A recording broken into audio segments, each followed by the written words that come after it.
Welcome back to another episode of Podcast Demastered, a place where we celebrate our love for all things nerdy. I'm Wade.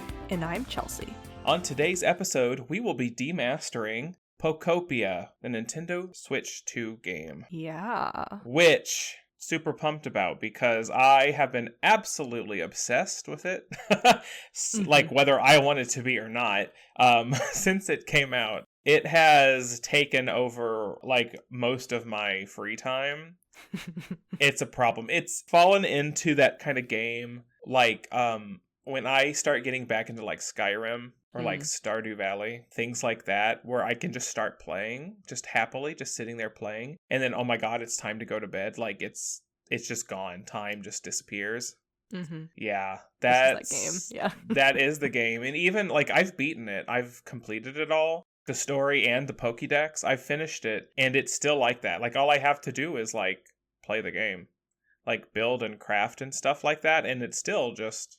I get one idea in my head, and then I'm moving over here to do something else now, and... it's a problem.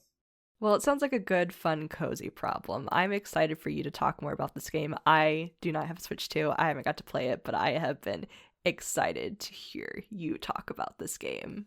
This game just seems fun. It is a lot of fun. And, you know, like, when it was announced, which it wasn't announced that long ago, there wasn't, like, that big of a window, like with some other games.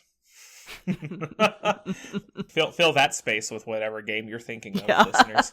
Like, maybe we're both thinking Kingdom Hearts 4 right now. I don't know. I wonder. Maybe it's just me. No, it's totally me. But, you know, the premise of the game was basically that, like, you, the player, are a Ditto, and you wake up and, like, well, you pop out of your Pokeball and, like, your trainer's not there. So you, like, transform into your trainer, and then you have to, like, fix this world. And that was really, like, the premise that we got. That was kind of, like, as far as the story goes, that's, like, all we sat on for a long time. And then as the game was getting really close, they started releasing all of this footage and more trailers. And so there's a better premise. The world is post-apocalyptic. You, the Ditto, wake up out of your Pokeball to find that humanity is gone. There is nobody left. And even the Pokemon, like, there's hardly any Pokemon. You're just in this kind of desolate world.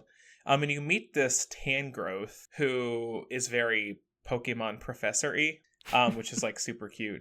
Where he's like, yeah, like, humanity used to be around, and now they're not, and I want to bring them back. So would you, like, help me with that? And you're like, yeah, sure, that sounds great. I love, like, because, like, picture, like, the Ditto face. And, like, that's, like, the whole vibe of the game. Where people are, like, telling you their stories, and all this stuff is happening. It's just, like, Ditto face. Oh my gosh. It's perfect. And sometimes the characters, like, comment on it too. It's really funny. Yes. It's really funny. But anyway, yeah, you start the game and you slowly unlock, like, you get your Kanto stars. You get Squirtle, then Bulbasaur, then Charmander. And they teach you these skills. Like, Squirtle teaches you water guns, so you can, like, water stuff. Bulbasaur teaches you leafage, so you can actually bring, like, plants back to the earth. And then Charmander doesn't teach you anything. He just lights things on fire. It's fine. Like, they never teach you how to do that yourself. Like, you gotta go get a Pokemon to do that, because we can't trust you freaks with fire. That's funny. But you get more and more Pokemon unlocked, and they teach you other traditional, like, farming style abilities. I love it. And then there's more, like, there's bigger skills later on. But you kind of slowly start to piece together the story. Like, the story's never handed to you. You have to go out and you can find, like, journals and magazines and, like, notes and stuff that kind of piece it all, like, very, like, Dark Souls-y. Kind of, like, the lore is there. You just have to go find it. So the overarching story was that a long time ago, a very long time ago, the planet started to suffer from, like, irregular weather issues. And, like, food became a scarcity. Water was drying up, like, real world problems, really. And humanity was kind of at this point, like, what are we going to do? Like we're literally dying off. We don't have the resources to, like, live on Earth anymore. And it's so amazing because even in the backstory, like, of all these little lore snippets, you have characters within that. Like, there's, like, a professor, some Pokemon professor, which you think is Oak, but it can't be because, like, this does not take place This is so far after, like, Red Mm-hmm. and Blue has happened, like, so far after. There's a Pokemon professor, which is where Tangrowth kind of learned to be. Mm-hmm. Like, the professor, like, found this Tangela and, like, cured him, and he's like, oh, like, this Tangela really likes me, he can just stay with me. And he evolved, and he learned all of these things from watching humans be humans. There's a hacker who has, like, you get, like, these hacker reports where the hacker is, like, hacking into all of these companies and stuff, and, like, because, like, I don't trust what's happening, like, I don't understand, like, the population don't really know what's happening, really. But there's all of these companies trying to, like, create a problem or create a solution to all these problems, but they're not, like, talking about the problems a whole lot. Yeah. So you get a lot of it from them, and there's also, like, some shady organization who's, like, trying to take advantage of the situation, but there's also another organization who's trying to save the world. And all of that is, like, throwbacks to, like, other games. You have to piece it together. I mean, one of those organizations is Team Rocket. One of them is Team Rocket. Classic. That's pretty obvious, because you find, like, Team Rocket stuff in, like, little mini bases and stuff, like, hidden around. Yeah, it's really fun. It's really fun. But also, like, there's another organization from Gen 7, the Aether Foundation, who is, like, there to help Pokemon. They're the ones who kind of take charge and, like, we are going to come up with this big plan to save humanity so that we can save Pokemon. And their cure basically is to, like, load up humanity and leave Earth. Like, find another planet to go through. Or someday come back to Earth. Maybe this will be fixed. And of course, Team Rocket is like, oh, we're going to take advantage of the situation and be Team Rocket about it. Yeah. But then, of course, the people are asking immediately, like, when this comes out, when this is public, the people are immediately asking, but what about the Pokemon? But, like, are you kidding me? What about the Pokemon? Like, I love my insert Pokemon here. We can't take them with us, because they're like, we can't. There's just not enough space to save every Pokemon. And then Brandon brought up, like, oh, they could do, like, a Noah's Ark. That's what I was thinking in my head right now. I was like, yeah. Well, they went more Pokemon about it, actually. You know how in the games you have, like, the PC box? Yes. Where you, like, put your Pokemon in the Pokeball, you transfer that. Well, that Pokeball is just, like, data space, essentially. It's just data. The Aether Foundation and all these other people helping, they create this gigantic storage system for everybody to put their Pokemon in. Everybody, and it's really sad because the inference is that, like, the wild Pokemon can't be saved. Yeah. They, like, there are people going out to trying to capture wild Pokemon more and more to save them, because, like, the storage for this situation is, like, limitless, like, it's huge. So there are people trying to capture wild Pokemon, but they end up putting them all away. They leave the planet. But the hacker comes around, and he creates new programs for, like, the storage system, where basically, like, there's sensors around the planet that are connected to this app called PokeLife, which is, like, what Ditto uses to, like, do all his stuff. Where the sensors will, like, kind of test the Earth and, like, see if there's locations that are now fit for Pokemon to come back to, which is where Ditto comes in. He comes back. And because where he comes back is suitable for a Ditto to live, because it's fine. And basically what you are doing as the player are creating these habitats where the PokeLife sensors can pick up, oh, that habitat is suitable for that Pokemon. Oh, I have that Pokemon. And it'll release it naturally back into the wild. So you can befriend it and yada, yada, yada. So Ditto is, like, saving the Earth, like, literally putting the Earth back together and releasing Pokemon back into the wilds from, like, this huge storage system. Yeah, it's wild. Like, because you don't really learn that. The lore is the crazy end. with this. Yeah. Yeah, it just keeps getting bigger. And it's just Ditto face. Yes. All of this in Ditto face. So you're doing that, and it's so cute, like, because the hacker was worried about the Pokemon. Are the Pokemon just going to stay in the system, like, indefinitely? Because also, like, the Pokemon are basically immortal, like, while they're, like, digitized.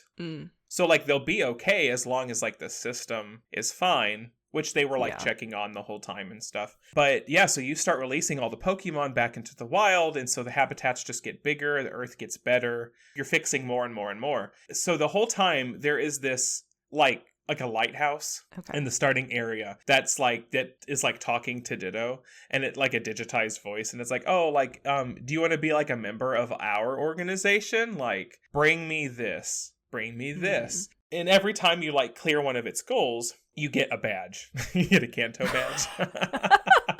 Oh my Well, gosh. it's like a rock-ish badge. It's like kind of, and you can like hang them on your wall. Like that's super cute. Aw. Totally did that. Mm-hmm. But when you finish it, and every request gets bigger, and it's all like stuff that you like need to survive. So like, go get this food. Go make these furnitures. Need enough of this. And you find out, like, you get to the end, and Professor Tangrowth is like, I don't, like, congratulations, but, like, what was the goal here? I don't understand. Well, you find out that, like, once it's finished, you make these poppers, you know, like the party poppers you pull, and they pop, and there's confetti. You make them to, like, celebrate the occasion. And when you do it, like, the sensors on this lighthouse, they think that the lighthouse is under attack, like, something is happening.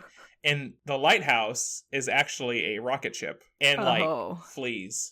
With all the stuff, it flees, it leaves. Oh boy. And then like the end credits is like this little rocket ship like zooming through space, like little cutesy like Paper Mario kind of style, getting banged up by asteroids and stuff. And like you see it launching, and like all of the Pokemon and all of the little biomes that you've unlocked are like watching it leave Earth. And it's like, whoa, like this is wild. And then it makes its way into space to like a mini space station kind of thing. Okay. And like a trainer like in an astronaut outfit like goes out there to like see what the heck that is.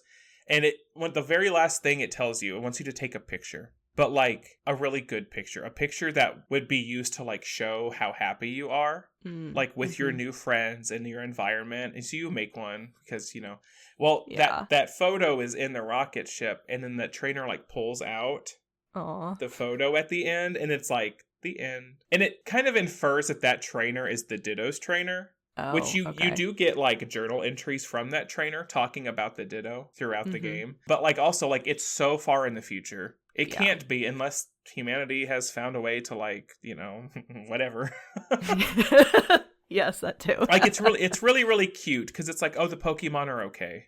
Like that's kind of I think safe. To me that the end game was like, look, the Pokemon are doing fine, even though they couldn't go with the humans. And it's such a good, cute story. Like there's a lot of feel good moments about it. But the rocket ship you find out it actually belonged to Team Rocket. Okay. And while initially because the world government was like, Team Rocket, you don't get to go with us because we hate you. So the boss, whoever the boss is at the time, is like, we'll make our own, like, fine. And then we'll like make life terrible for you up in space now. Well, they left like a grunt, like to be in charge of all of this nonsense.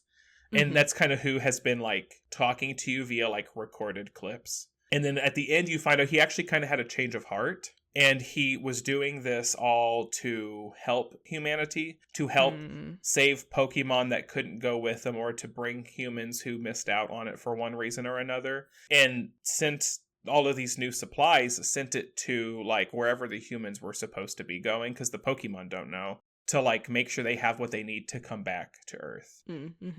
So it's like, oh, like the rocket grunt, like he like flipped the spectrum. Yeah. But it's really cute. I love it. And also there's like a sad point where like you get all of these journals and records and stuff, but you get to see them. Like the player can read them on the screen, but like the Ditto can't read. The Pokemon can't read. You know, because there's a lot of questions that Pokemon ask about their previous trainers or like what's happening. But you, the player, get the answers. But like Ditto can't tell them the answers because the Ditto also can't read. So it's like, oh, that's tragic. Yeah, that's tragic. But anyway, it's super cute. And the story is kind of there to like teach you how to do all of these mechanics and things throughout the game. But also it's a full story experience too. You can go and you can place all of the biomes and stuff, like the worlds you get. Like, you can put them on the Kanto map. Like, they all take place in real places in the world of Pokemon, which is really neat. And it's not what you'd expect either. Like, the first world you get, some people were thinking it must be like this city or this city. It's like Fuchsia. Like where Koga in like the Safari Zone is. Like, that's where you are. That's where you start. But the game also gives you like a clean map, kind of like your own space, which is Pallet Town, that you can just do whatever you want with. Like that is your world to mess with and stuff. But you can create whatever. Like this spot is yours. It's not meant for story. It's not meant for progression or anything. But There are like unique Pokemon that you can only get there. Like all of the Eevees are Mm, there. You have to get okay. all of them there. But that's kind of like your own personal space. But then, like Hmm. Minecraft, you can also start servers, just blank random servers with your friends to play Hmm. together too. So like every game is like a new game. Yeah. Wow. So it's in like the Pokemon, there's 300 Pokemon. I think that's the size of the Pokédex. 300. Okay. And like the Pokemon are so like one, they're so well animated. They are all like their own unique individual. That's really cool. It is. Like, that's a lot. That was, I mean, clearly a lot of care and thought went into this game with like having this story, but then also, yeah, like you said, these personalities and these differences. And They each have like you can like pull up their Pokédex entry, and the entry will show you like the kinds of things that they like.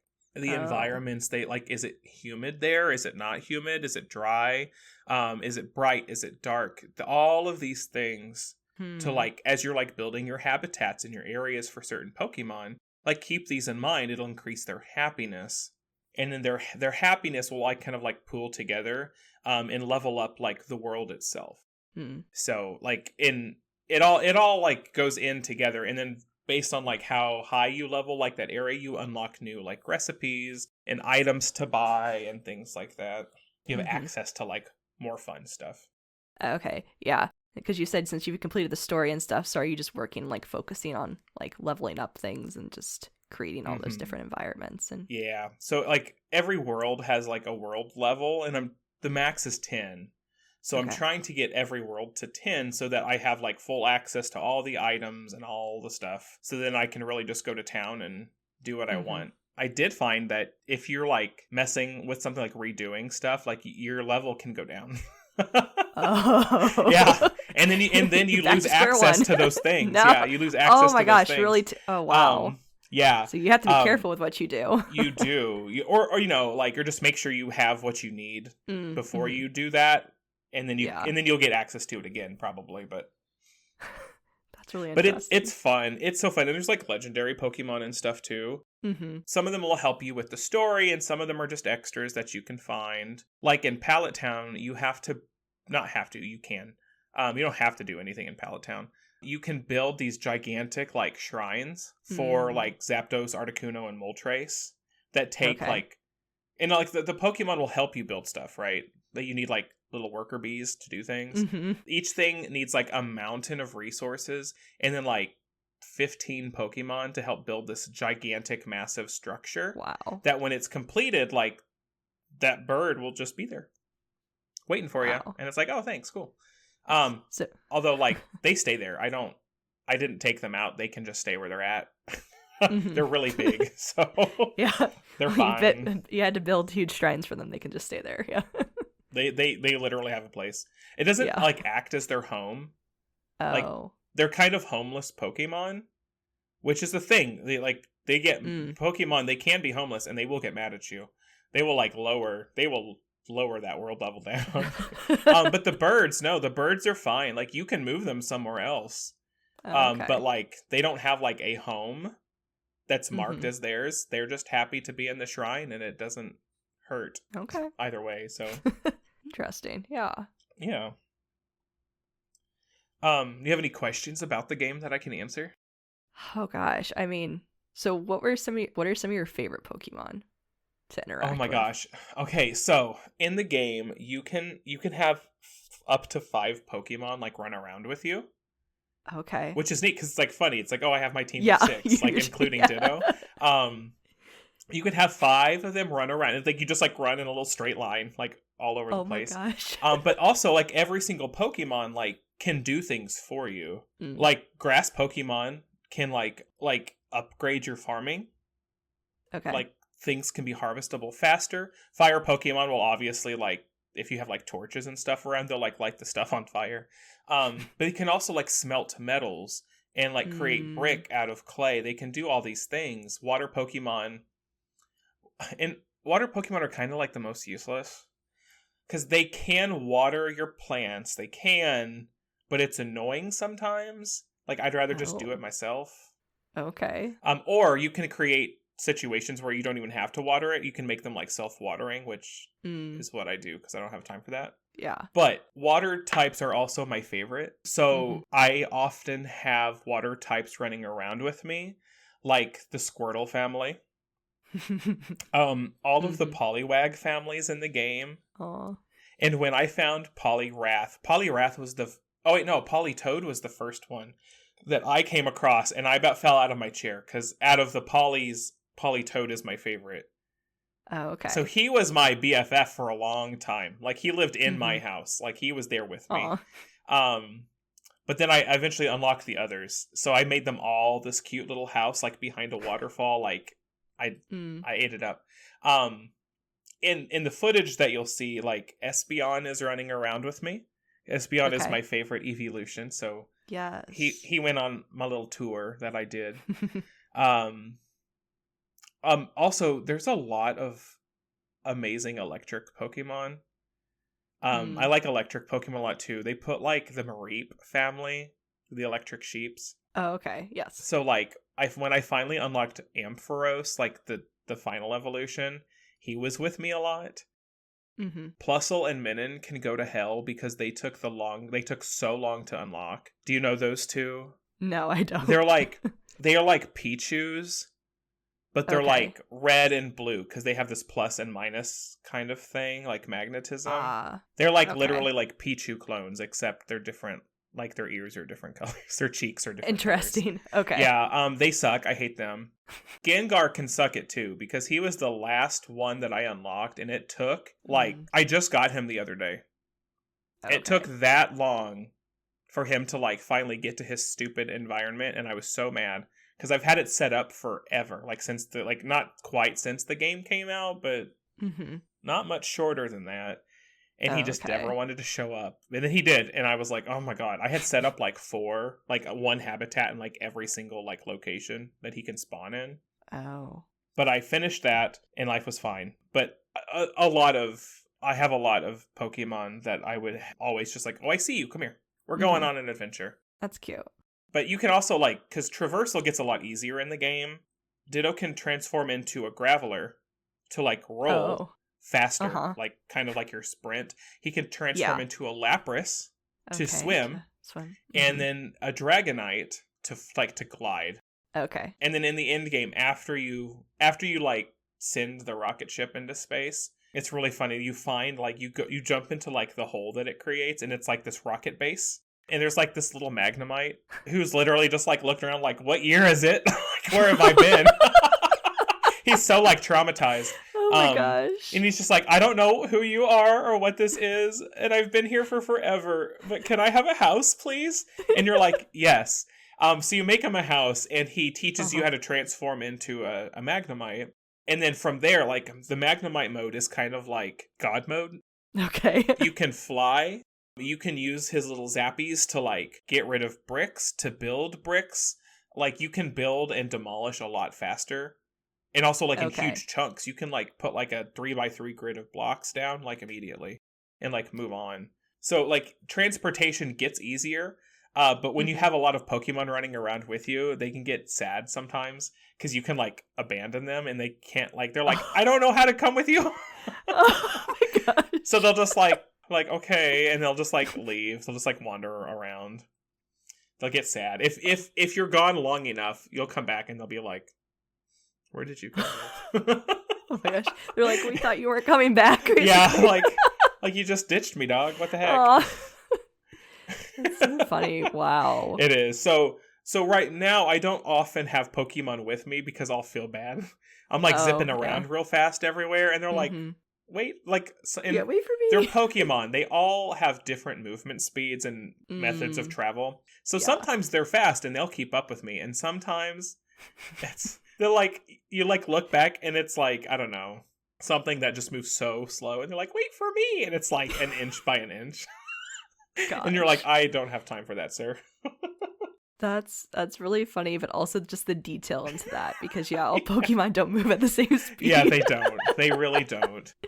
Well, and sometimes it's really funny because because you can just jump off a cliff and you're a Ditto, you'll just like splat against the ground and pop up and be fine. And sometimes they'll go, oh, no, thank you. And they'll like try to find a way around. But sometimes they will jump. Sometimes they're like, I'm fine. And like, wow. Some of them don't want to like do jumps at all. And sometimes they're like, no, let's go for it. I can do that So too. I'm funny. fine. Oh my gosh. Wow. Yes.